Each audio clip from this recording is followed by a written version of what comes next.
Welcome to today's micro tutorial where I will be talking about choosing the right background for your painting.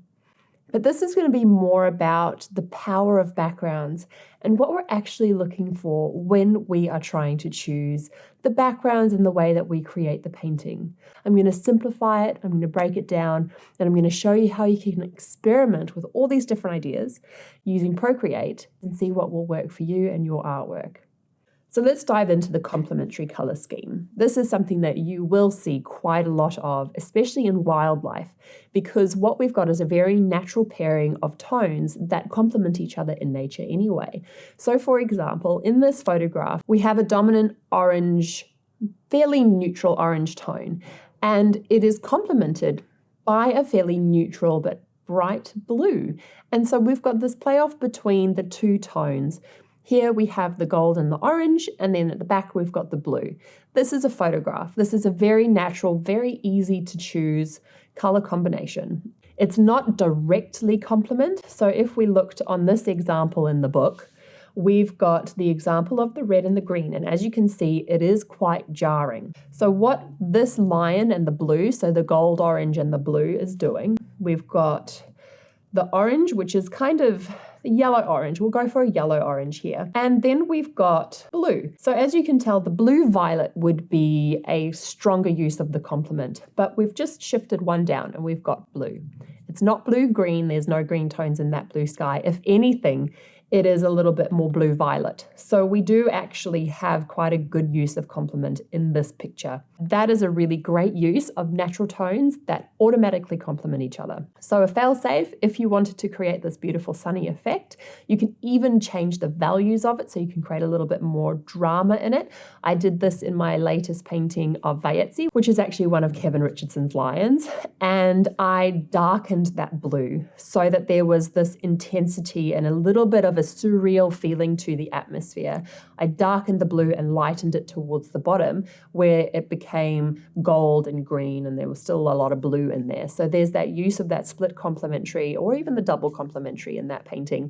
I also did this in my flamingo paintings where I not only used the complementary idea in the toning of the canvas versus the main colors of the subject, I actually used the split complementary and even the double complementary to do the backgrounds. So there was an overall pink and orange in the main subject, and then I paired that off blues and blue violets. But ultimately what you're getting is a playoff between colors on the opposite side of the color wheel. So let's have a look through the book and I'll show you what they have used as examples to common uses of color schemes. What we have at the start here is the use of single colors or single grouped colors. So you've got almost a monochromatic theme happening here. Here in the book, we've got an example of an overall blue painting. So they've used one blue or a series of blues and changed the values to create the variety and the depth in the painting. And here we've got an analogous color scheme, which is dominated by a selection of colors that are neighbors on the color wheel, basically. This is a Monet. And you've got the variety between those three colors on the color scheme and the values of them to create the variety in the painting and the depth. So you don't have to overcomplicate it for yourself. You can just stick to what you've got on your palette and simplify your use of colors to create an overall more unified painting. Now there is also, I need to talk about not only simplifying your background, but allowing it to be more complicated. So you don't have to reinvent the wheel.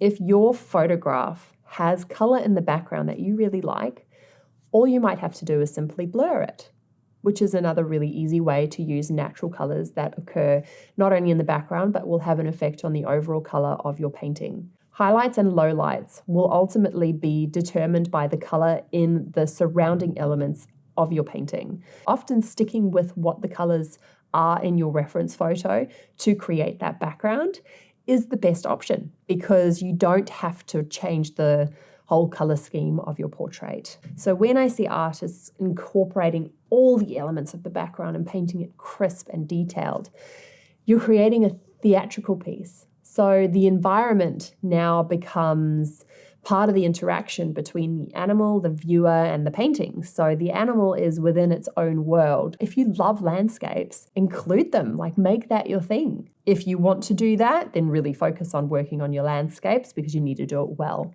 in order for it to really enhance your wildlife or whatever main subject you are painting.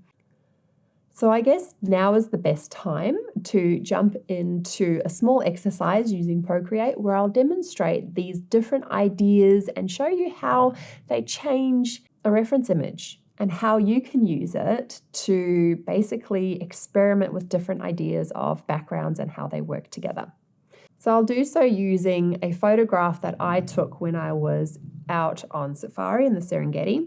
So how are we going to create different moods here?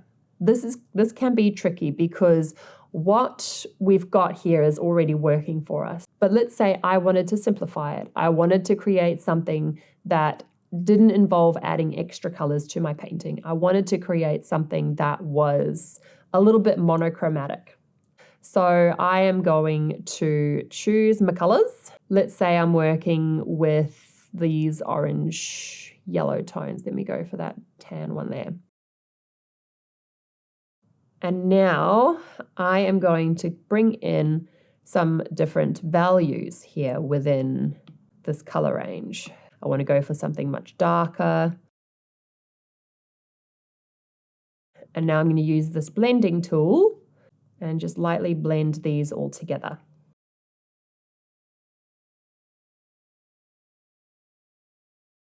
And now I'm going to come with my eraser tool. So I've gone back to the blending tool, blending it up into the cheetah's body here so that we don't have that halo effect. And what you can see here is the light is really coming from one side of the cheetah. So what I want to do is choose a way to enhance the values. So we have oversimplified this, and I'm going to use the lightest value that we've got.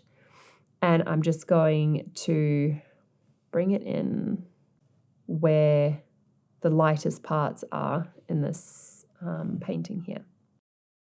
So now we're looking at the use of values as well as color to create an effect. So what I would then do here in this situation where we've got quite a subtle use of tones, it's all very monochromatic, I would then opt for a higher chroma. So I want to go for a much stronger, rather than the neutral, just a much stronger tone here, and zoom in, make it smaller, and then add a color alongside where the color is, where the light is. And that stronger chroma adds more light.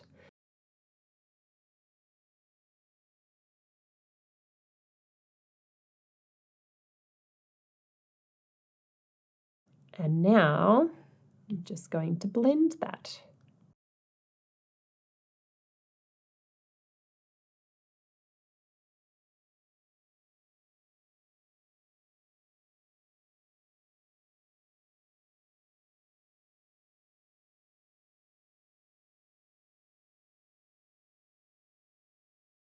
The colors that we had on our palette, beautiful, and it's created quite a nice piece. So that in and of itself is quite lovely. So you see, it's not so much about clever color theory, but can be really good in terms of the value that you use.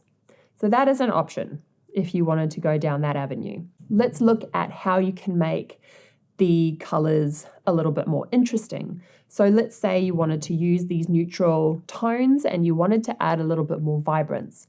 So there's already blue in the background here. You can start adding blue again to create that variation. So you straight away see the pop. And I haven't added any color. I haven't even looked at the color wheel. This is just simply using what is already there.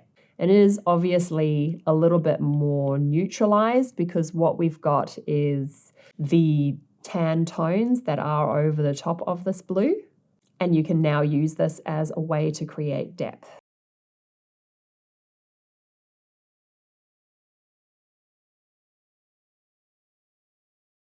So that has created an interesting look as well, and I quite like it. And then we can do something that you see a lot of, which I haven't spoken much of, is darken the background completely. When artists use black or a very, very dark background, I have gone through a phase of only using shadow in my background, so the deepest value, to then create depth or emotion or feeling of intensity in the artwork. It is a fail-safe. If you like the look of a very, very dark background, you can just go straight there, basically. You don't have to mess around with different colors. You can just go straight to the deepest, darkest values. In that case, I would recommend using something like a Payne's Gray to make that dark or that black have a little bit more depth, because Mars black or ivory black, whatever carbon black you're using, they're very flat. And when you just use a flat black, it becomes really hard to create depth in that shadow. In summary, color can be used in many different ways to create beautiful backgrounds. It is not just about color.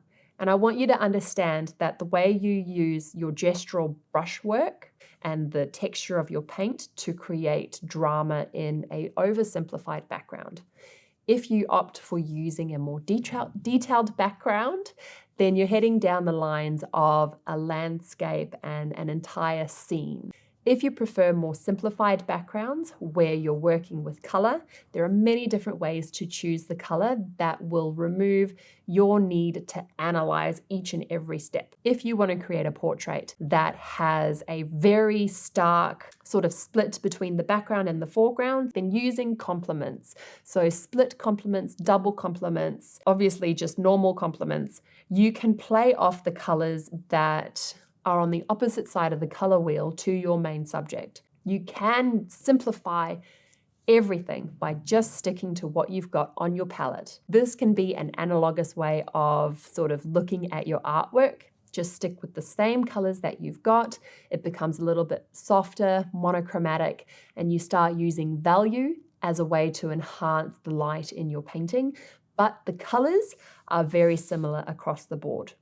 Using Procreate is a great way to experiment with all these different concepts and ways of approaching your background to see what would work for you. And if you can do it on Procreate, you can more than likely smash it out the ballpark in your painting.